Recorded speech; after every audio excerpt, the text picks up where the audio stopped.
All right, so a little bit different timbre to this draft. JDG picking up Rakan to go with Jinx, saying, all right, we want to outrange you a little bit easier this time. Zeri being banned. They're going to go Jinx versus Aphelios. So, again, saying, like, we want to just out-team fight you. They've got Aatrox Nico as well. So, looking for very much a big mid-game spike. Should be okay to outscale in all of their relative positions, except for the Aphelios. I mean, Jinx is going to have those big resets in the big team fights. But the big question is going to be what to do about Renata.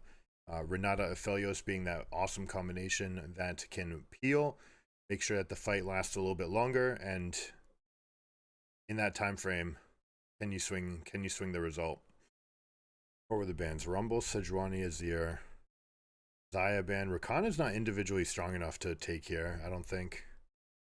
Not a big fan of this. I see that they went Aphelios and then they went for the power pick. Oriana said that we're going to take Renata. I'm surprised that they didn't take Renata for themselves. It felt pretty prescribed that Renata was coming out, and you have to definitely like this dynamic, right? And then by going here, you're forcing, like, you have to get this first fight, this first kill, and if you walk into the peel of Oriana, Renata, the fact that Viego can go for these big resets, you might have a lot of issues.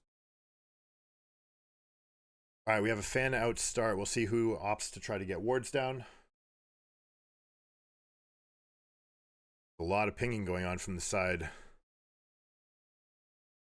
of KT. They've got a lot of intent. They're saying, hey, no, come here. Probably because they're going to try to kill this ward that Vi's about to place. I think Viego's got a little bit of a read that Vi's about to place it, and they want to be in position. It looks like they balk first. All right, so they're going to move over. They're going to go over to bot side. Viego's going to start on his blue buff. Outside chance that he starts on his own wolves. Actually, could do that. Be truly. There he goes. He's going to start wolves. Nico comes over and places the ward on the Raptors. They finally do it. You notice how they do it after 130 to make sure that it can't be killed by a solo laner. Renekton's coming in. Now, this is actually a potential miss. You do want to harass this jungler, force Aatrox to be nearby as well. And now you have the inside track, and now he can generate exactly the lane state that he wants. He can get himself the push.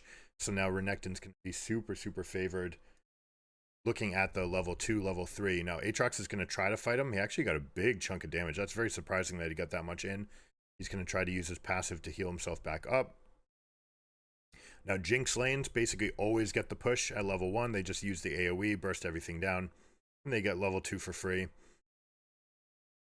They can actually let the minions even push to them for a bit because they're always going to get that AoE splash from Jinx. See, 369, are you the best player in the world? This is the champion to express it on. Aatrox gives the most skill expression of any top laner. The pings come out. They've spotted Viego. 3 camp has come over here. A little bit non-standard path to get here, which will stutter the respawn on the Gromp. We'll see if Kanavi gets fooled by that.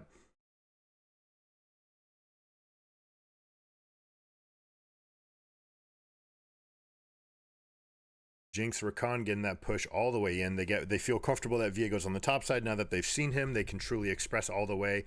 And now they're looking at a potential play where Vi's starting to path down to bottom, right? So we've got this coming in. They might be looking at a bot lane dive. They're certainly capable of it with Rakan plus Vi. They're going to look to get level 4 on Vi, where she can threaten a couple different things. She can even just go for the gank and then come back and kill Dragon. She's one of the junglers in the game that can take Dragon at level 4. So they may just try to keep this pushed and send Vi for this. And then normally you'd go and try to counter jungle the Gromp. But check out what Viego's doing. Viego's saying, hey, I want this fight. This is actually very surprising because his bot lane is getting pushed, right? They might feel like they're strong here because Vi's nearby. Viego's got an inside track to actually find a gank. So I actually love this adaptation, finding a different angle. W flash to reposition. And Cuz gets an awesome play. And the crowd's going to go crazy here. Oh boy, I missed stuff. Yeah, we're back. We're 4 minutes in. Not too much, although a very interesting start to the game by the Viego. Very, very interesting. What he ended up doing was he started wolves. No one ever does that.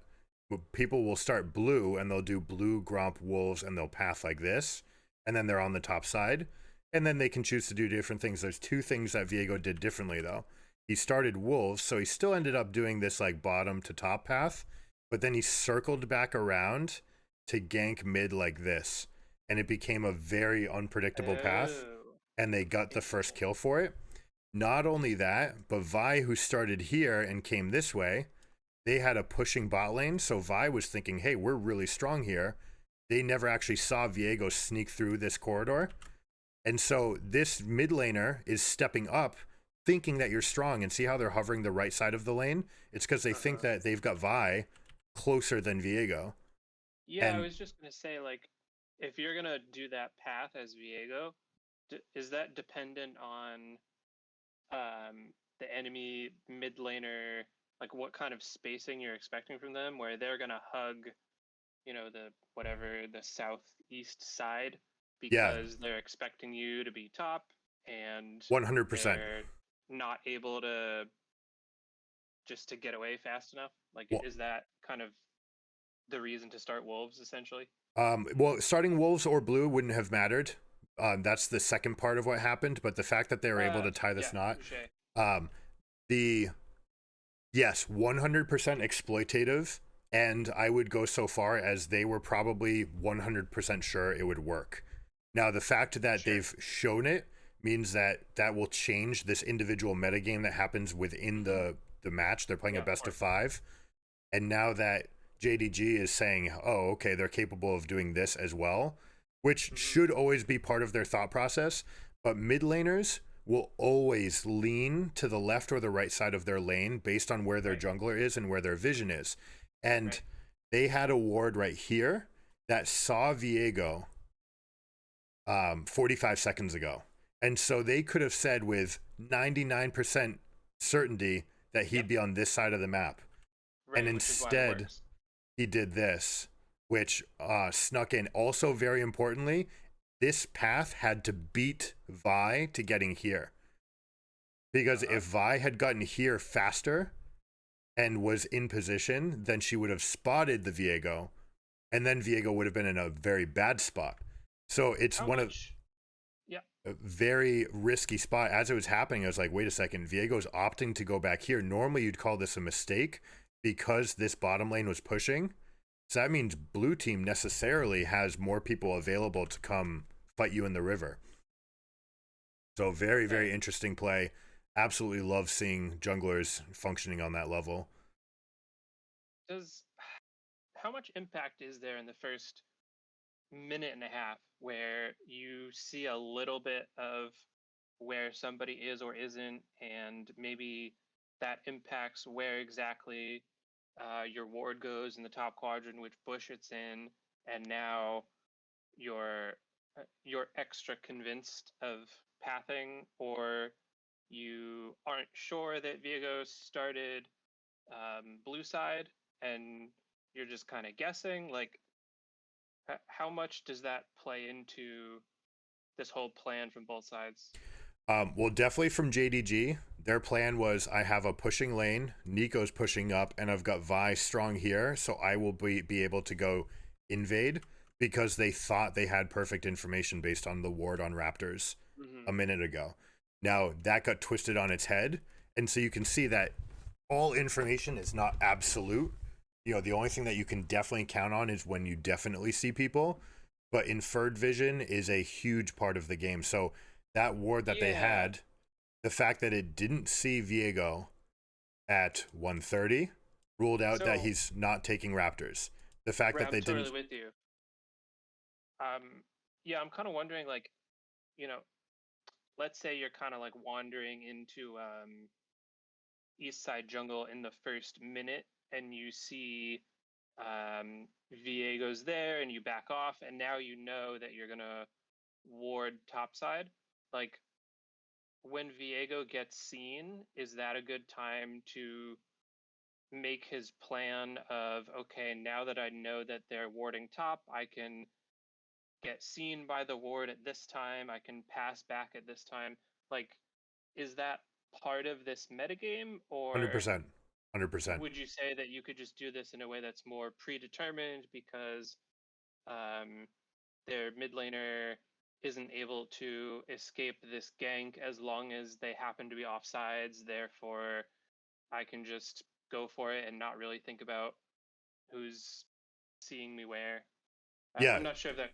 Makes sense. No, it does. It makes perfect sense. And it's again like a super high level of thinking. You're talking about only international level. Well, all pros should have a concept of that, but only at the international level do you Yeah, seem. this is not solo queue material.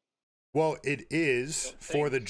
for the jungler, and the more you know about these positions, the more you'll be able to understand everything. So, for example, as a top laner, your team has a ward on Raptors, and sort of every 15 seconds, you're taking stock of whether or not you see the jungler. All right. Mhm. So at 1 minute and at 1:45 and at 2 minutes, because it takes about 15 seconds to clear camps, a little bit less. But at each of these points, you haven't seen Viego at this camp yet. So you start ruling out different play patterns. It's sort of like if someone plays a swamp on Yep, turn one, it I got rules out lightning bolt. You know, like there's just some amount of things that you can take away. Hold on, there's big fight. you. Yeah. They get the upfront damage. They kill the peeling champion, so they're going to feel really good about the rest of this fight. Oh, Aphelios ult missed. That's such a big deal. He's got those AoE guns again. Movements, good sidesteps. So, yeah, they are inferring tons. And this one ward thought that they had perfect information because they saw Aphelios at, or said they saw Viego at 215, okay, on that Yeah. ward. And so, Yeah. and they And saw like him with you. blue buff, and they saw him with 12 CS. So they know. At that point, they are 100% positive that these three camps are taken and that Yep. he came over here. So that tells you a Yeah. couple things. One, it tells you that he is here. Two, it tells you that he's likely to continue to be here to take these camps. And Mhm. three, it tells you that these spawns were taken at the beginning of the game. So one of them was taken at 1:30, the next one was taken at 1:45, the next one was taken at 2. So when you're Vi, you can actually say, okay, generally, that means Gromp died at 1:45 or so, or 1:50. So if I show up at Gromp 2 minutes and 15 seconds later, I should be able to get a free Gromp because I'm over here as it's spawning and they try to take that for themselves. And Oh, is that part of the delay on starting wolves? that's where the starting wolves comes in. That's But interesting. so if you go back and you watch the VOD, after that fight happens, you're gonna see Vi leaking into the eastern quadrant, and she goes over to the Gromp and then sees it's not there and ends up dropping a ward. And you end up dropping that ward to be like, wait a second, I was expecting this to be up. Now I need to Hmm. see when it's up so that I can continue to build the puzzle pieces. Yep. Only once it turns yellow, just like this blue buff does, it will do that 10 seconds before it spawns. Yep. Yep. Once it turns yellow on your ward, then you can say, oh, he started wolves. And he did Hmm. boom, boom, boom. That way he staggered his Gromp respawn by 15 extra seconds, meaning that my That's great. exploitative play actually did nothing. So this comes in, this was scripted. I mean, I don't want to say that the game came in where you're like, we're going to run this play, but it's more like I have a playbook that includes an answer to, you know, if I'm starting topside and if I think they ward Raptors, we can actually tie this knot, this Yep. noose around mid laner by pathing like That's this. that's a lot of contingency. Like you could have easily done one of these things and taken a small advantage, and instead you're stacking them. You're taking a huge advantage, and if they don't go for your Gromp in a way that you delayed, then they don't actually waste any time, and you do waste time. So you're taking an interesting risk there. That's true. That's the small portion of it. The big one was the kill on mid. Right, So right. the pairing with Viego starting wolves, Renekton came in and harassed level 1 on the jungler. And those two things Mm, in tandem created cool. the, oh, okay, we have enough information where if Viego does, or if Vi does a normal full clear here, 1 2 3 4 5 6 camp 7, then I actually have enough time to do exactly this, never be seen, and kill the mid laner. And killing the mid laner is such a massive prize. And the fact that you started wolves compounded it to say, and Yeah. I'm not even going to give you my big blind. Like I'm not, I can actually defend Yeah. my blinds too because I didn't give you that window. In most Yeah. situations, if That's really interesting. a solo queue jungler would like to say, all right, well, at least I got a camp for this. And they didn't Mm. even get that. Yep. Yep. So, Yeah. This feels like a better example of like if we're the underdogs, and I say that sort of lightly because again, um, the skill levels here are unreasonably high just across the board. But nevertheless, if we feel like we're at a disadvantage, let's set something up where if it goes well, then look at this huge lead we get to just sort of coast with. And if mhm. it doesn't go well, you didn't take a ton of risk. You wasted your 10 seconds.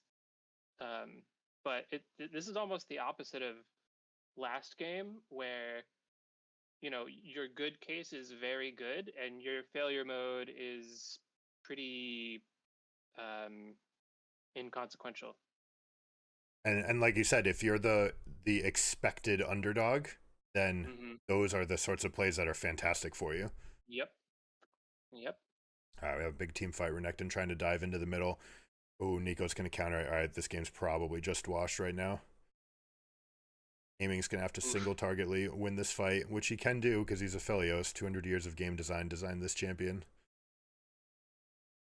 You were not playing when Aphelios came out, but there was a very popular meme. Hold on, this guy's overstepping by a mile.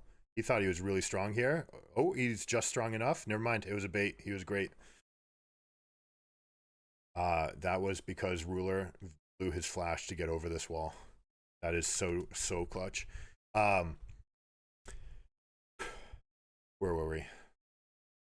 Yeah, you're spot on about we should make proactive plays that are low risk, high reward. Like that's the best kind of Mhm. world. The fact that Nico flashed in right here, that big pop blossom, 4 people getting knocked up, Aatrox coming in over the side and just slamming down everybody is so big. Jinx, the carry for JDG, is a very popular end game champion because if one person dies, she gets excited and she's a masochist.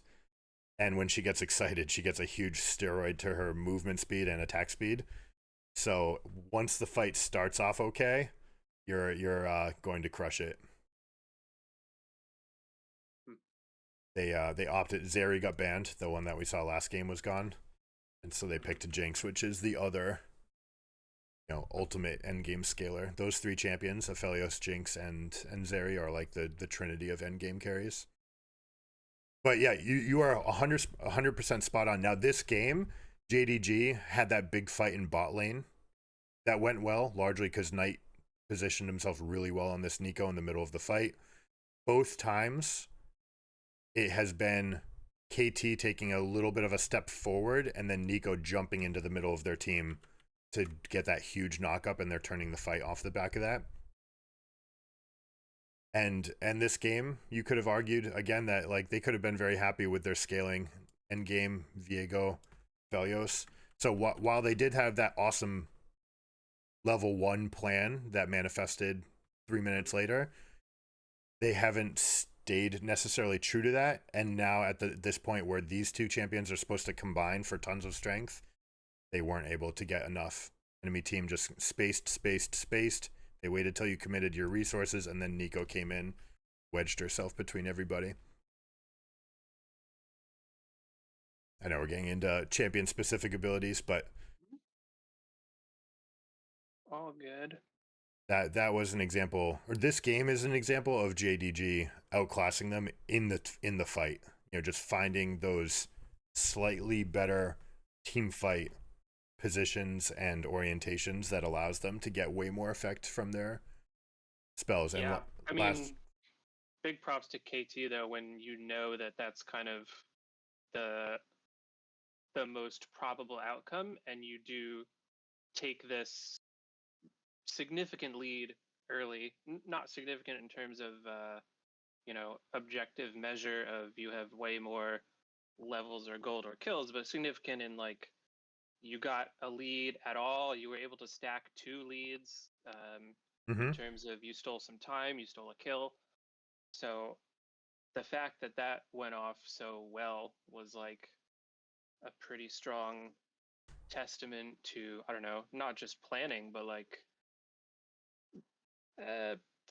prediction isn't quite the word I'm looking for. Yeah, I don't know. preparation. You're playing around like kind of how do they have to respond to this is what they saw and this is where their vision needs to be based on what they saw and this is what their expectation is and this is all a thing that collectively is exploitable and we got our exploit and it's a shame that we still got outclassed separate from that in a way that ended up being more relevant, but props to taking it in the first place. 100%. And you could actually throw into question, based on the fact that you did get that lead. Now, once you have a lead in this game, snowballing is a very prominent thing where once you're ahead, you tend to be able to stay ahead. And there's certain buttons to press. You just kind of lean on people. You're like, hey, I've got an extra 600 gold on you, so I've got more stats. So if we fight, I'm more likely to win. So I'm going to start dealing some more damage to you. Yeah, was there a moment here where they were overstepping that and kind of doing a repeat of the last game where they have a little bit of advantage and they push it too far? Is that a thing that happened somewhere that I just don't know how to recognize? Well, the bot fight, we didn't pay too much attention to the bot fight, but that would have been the turning point. The fact that they didn't get the perfect parameters for that. Now, that said, you're not going to get perfect parameters for everything all game. And so, like you mentioned, a lot of it is calculated risk. How much risk am I willing to take on, and is this generally a winning play? And if failure mode is bad, then is success mode worth it? Those things. That bot lane fight, I haven't gotten a chance to go in. I'll go back in after the end of the game and kind of weigh it more in depth. But generally, once you got that first big kill in the early game and you gave nothing back for it, that should have been enough for this to be a position of strength where you could have taken things very slowly and just kind of walked in your advantage from the Orianna versus Neeko. That said, Neeko is the biggest question mark champion in the entire game. Her passive allows her to disguise herself as anything. A ward, a minion, a plant, or another champion. And so you can do proactive things with Neeko that constantly beg questions or ask questions and beg answers. And it's like, do you come up with the right answer? Is this the Neeko? Is this the Neeko? There's a meme that goes around when Neeko's in your game, you have to count the minions in every single wave. Because if there's 7 minions instead of 6, you're like, whoa, one of them's Neeko. And then you have to process all of the things that might come out of the fact that Neeko might suddenly cast all of her spells at you. And so the team's trying to prepare for that. Hold on, we'll look at this fight. They have a really good entrance here by blue team. They got the engage onto the mid laner. Orianna's dead, means that they're going to completely stomp this fight now. The one big retaliation effect that they had available to them is gone, and so this becomes a wipe, and this game is... So, yeah, Neeko can do some bizarre things. I thought they were going to disable this champion after one of the teams exploited her in... there's a Swiss match. It was the Swiss stages. But they used an effect where if you become a cannon, you take mitigated damage from the turret, which I don't believe is intended. It could be intended and nothing could be there, but they dove a mid laner that by all normal accounts should have gotten at least 1 kill back for the effort of diving them, just because the turret's going to be such a threat. And as the Neeko unleashed all of her spells at level 3, when you're not supposed to be able to tank 4 turret shots, they unleashed their spells and then became the cannon and tanked 4 turret shots and walked out and was still over half health. It was just like, what is going on? Are you kidding me? Uh, it was actually against this team. I guarantee you they've been practicing Nico nonstop since then. Knight is one of the top 3 mid laners in the history of the game. And it happened to him. And the team that did it to him, I would have, like, I inexplicably, I cannot believe they did this. It happened in their second game. They were playing a best of 3. And in game 3, you'd think that after you just bamboozled somebody, that you should probably make them answer the question about what do you do about Nico in the next game, right? And instead, G2 banned Nico.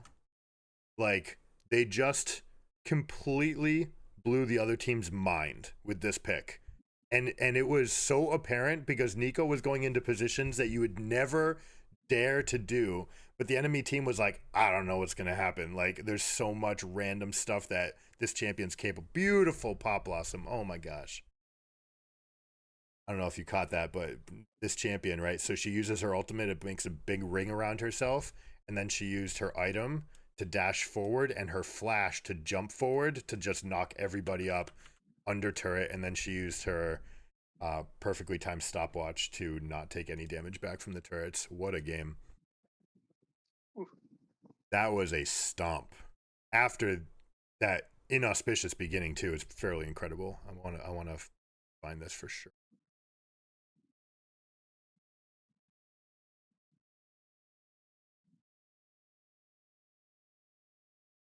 Is it the 1-for-1? Maybe. Okay. It's the one.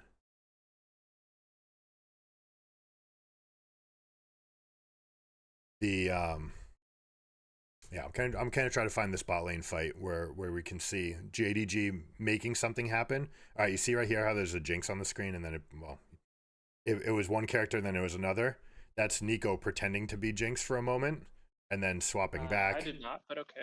Okay, so yeah, you can see this character portrait right here is just constantly changing, and she's doing that to make it any amount of doubt of which one's the actual Jinx and which one's the Nico Jinx.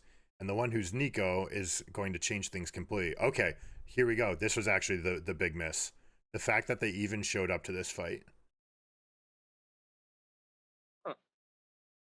Okay, let's back it up for a little bit. This is a pretty good indicator of where the fight is already. Your team has no one in the vicinity. All right, and approaching this, before this happened, blue team pushed in mid and bot waves together. So they pushed them both. That forced KT to decide, am I staying and collecting the wave, or am I going to come contest? And they ended up contesting second. Okay, so they tried to get their wave, and then they tried to get into this fight. This is when they have that big lead, especially on the mid and the jungle, are pretty far ahead, like an extra longsword right here and an extra defensive item right here.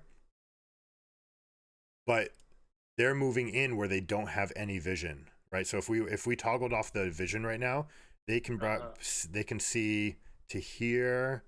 They can't see anything in the pit. They see nothing here. They're not sure who's in here. And as they approach this situation, there's 2 Jinxes.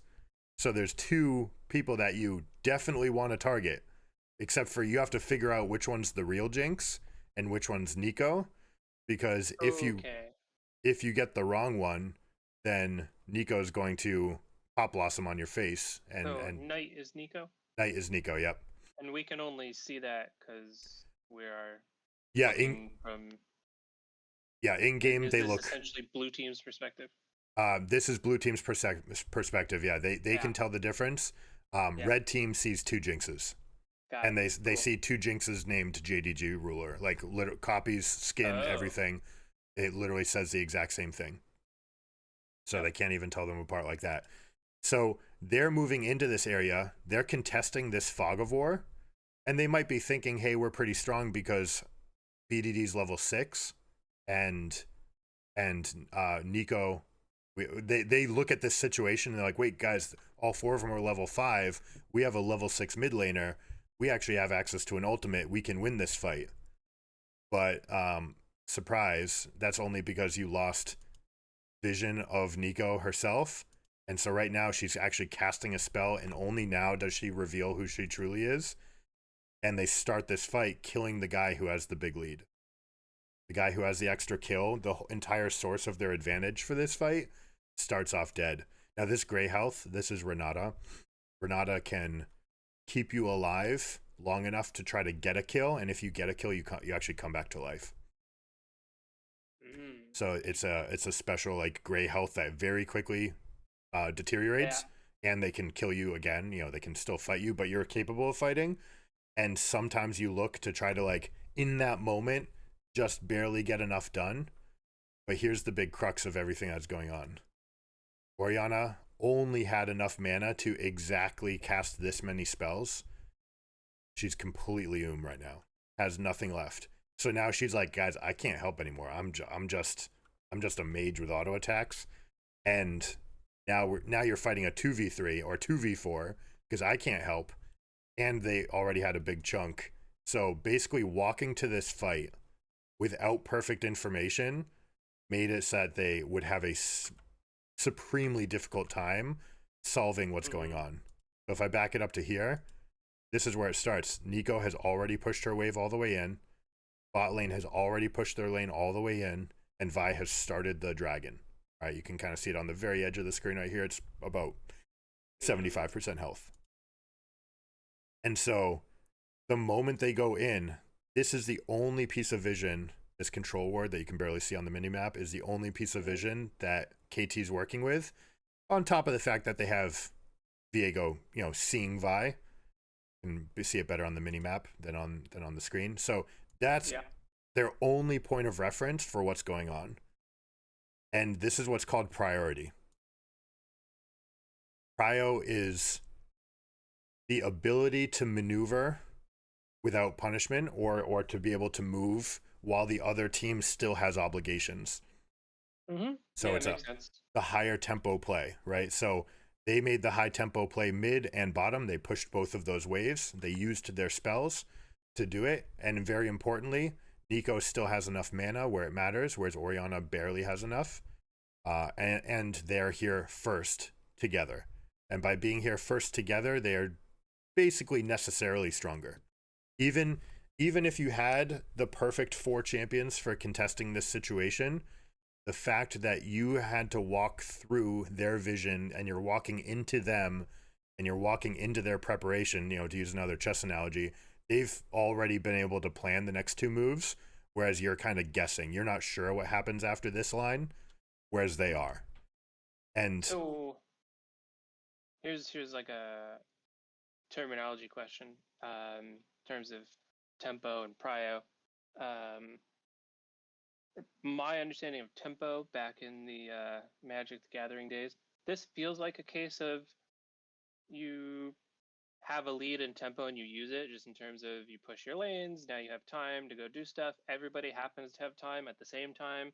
Might as well take dragon because it's free because they can't punish you because you're in a group. That all feels like it's under the classification of you got your tempo from pushing the lanes, so you might as well do something with it. 100%. What element of this is the prio? Is that some separate concept here? They're very similar. They're certainly intertwined. Priority is any time that you have an advantage in your lane. So that could come from just having a stronger 1v1 ability where it's like, I can leave or I could stay. I'm stronger no matter what I do. And you never want to come follow me because I will kill you. Right? So that is the general. You can have a wave advantage. You could have a level advantage. You could have a champion kit advantage. All of those things could tie into who has the advantage going in here. And largely, when you get to this fight, the outcome is almost already determined because they got here first. They have a better formation. They have the question mark of who's actually Jinx and who's actually Neeko. And very importantly, they go after Viego first. Viego's passive is if anyone dies in a fight, he can take their body and gain their stats and abilities. So Viego can be a huge problem if he's the last one left alive in a fight, because that means that he might have gotten access to an extra 12 spells, right? He could have actually killed everybody and used their spells and then become himself again. And it's a sort of like wacky dynamic that Viego can get, especially at this time frame where some people are going to start hitting level 6. So they make sure that he dies right away. Renata tries to keep him alive. Everything swings in the balance to him surviving. The moment he dies, Jinx gets excited. Now she's got, I mean, a tremendous hit point lead right here. They've already killed one person. Renata has no more cooldowns left. Orianna has no more mana. And this was all basically prescribed. This was a mistake for KT to show up here because they had no prio. Yeah, this definitely feels predetermined, even on like the simplest level of you didn't know that they had extra players here and you went in without that info and then you lose because that's just how numbers work in like a way too elementary sense. But then, yeah, I mean, I guess I see what you're saying. I agree that this is, well, actually, I'm not sure if I agree that this is too big of a risk because it sort of begs the question of if you think that you're going to take on a 3v3 and you're wrong and you all die, what should you have done instead? So should KT be taking back the lanes, giving up dragon, not engaging at all, and then get their own prio once the lanes are pushed, but then they don't have a dragon, they don't have a thing to do with it? Like, is that actually better? So it makes me wonder, are they sort of forced to take this risk? That's a great question. They are not forced to. The biggest thing that they're not taking into consideration, I mean, they do have a lead from the jungler based on that exploitative level 1 jungle path. Mm-hmm. The other place that they have a demonstrable lead is with champion kits. Renekton just is a much better fighter at this stage of the game than Aatrox is. And noticeably, Renekton and Aatrox are not part of this fight, right? And that would be a huge swing. They should be playing around Renekton's strength, whereas they want Aphelios to scale. They want Viego to scale. They don't need to be in a fight here. If they were in a fight on this pit, they'd be happy because it's close to Renekton. When does Rift come up? In 90 seconds. So what they very easily could have done instead was, like, or even to the extreme, Orianna could have ulted this wave and recalled and then gotten her best possible items for the Rift Herald situation. Bot lane could have pushed this wave out and gotten a recall first. So if we back up to enemy team is on the pit and we're still in our lanes, right? These waves are approaching. This one, the bot lane feels like it's pretty far away, which is why I'm sure they felt like, all right, you know, we might as well go check this. This may have started as a, let's go see and like confirm that there's 4 people. And then they might have thought that, hey, we actually have a good angle to do this. But in reality, they just don't have enough. They only have this one point of strength with the vision and Viego being nearby, but they end up getting singled out. The focus fire is too strong. If they could have had this back, they would have preferred to step back. Orianna clears this wave very quickly and recalls. Bot lane should try to do something similar. And then you have to make a decision about, do I send 4 people or 5 people to Rift Herald? You know, do I leave Aphelios in the bot lane or not? Is the big question. But that's okay. So that's yeah, it. you had some legit alternative. Okay. 100%.